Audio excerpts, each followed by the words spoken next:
Hi, I'm Mark Weisdorf, Managing Partner of Mark Weisdorf Associates. I provide strategic consulting services to both institutional investors or LPs and general partners, investment managers investing in infrastructure assets and strategies.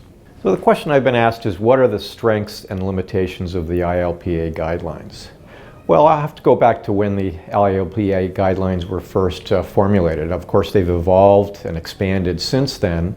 But they began about 20 some odd years ago when there really was no standard setting body or approved or agreed ways of looking at important matters such as reporting, limited partnerships agreements, terms and conditions, and so on. And we felt that by limited partners getting together and discussing these matters with each other, we might formulate areas where improvements could be made on important matters such as reporting. And that's good for the industry because, the more we're comfortable with reporting and the way limited partnership agreements are constructed, more limited partners, more institutional investors can invest in the sector comfortably.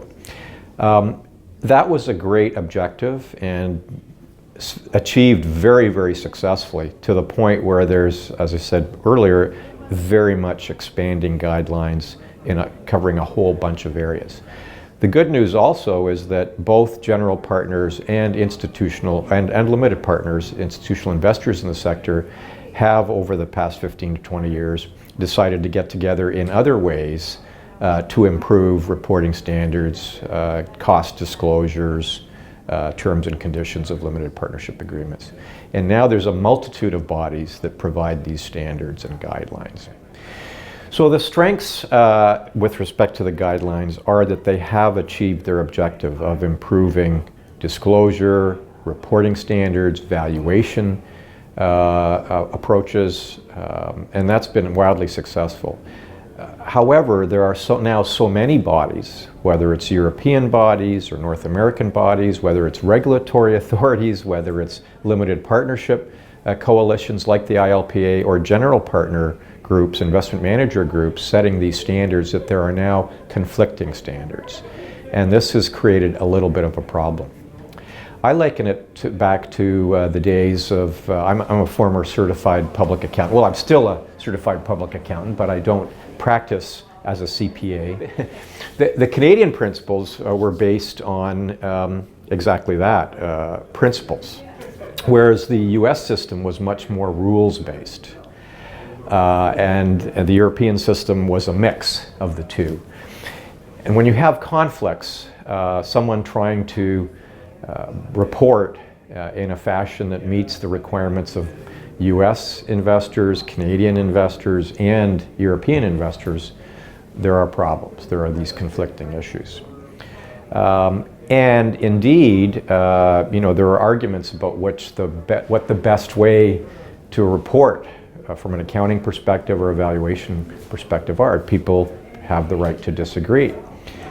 In the accounting world, we had things like Enron happen in the U.S. despite these very rigid rules-based systems. And so critics of those systems said, well, maybe there should be general principles and people should do what's right in the circumstances rather than have to abide by certain rules and then figure out ways to get around the rules.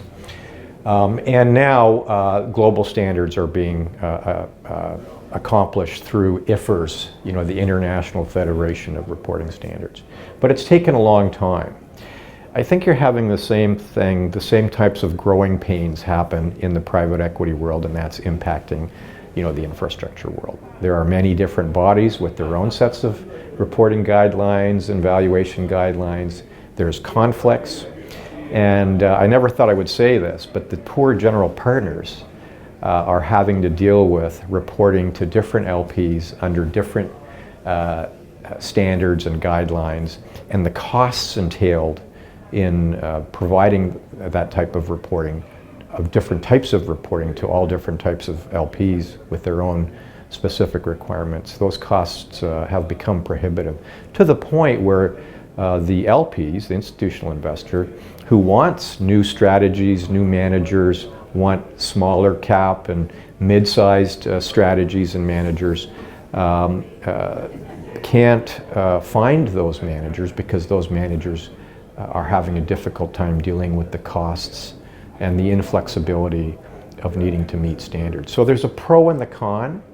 We're going through these growing pains and teething pains, in my view, but it's all for the good. In the end, again, if very important matters such as reporting, terms and conditions, valuations, how costs are being allocated as between what's for the account of the LP and how costs are being allocated for what's for the account of the GP.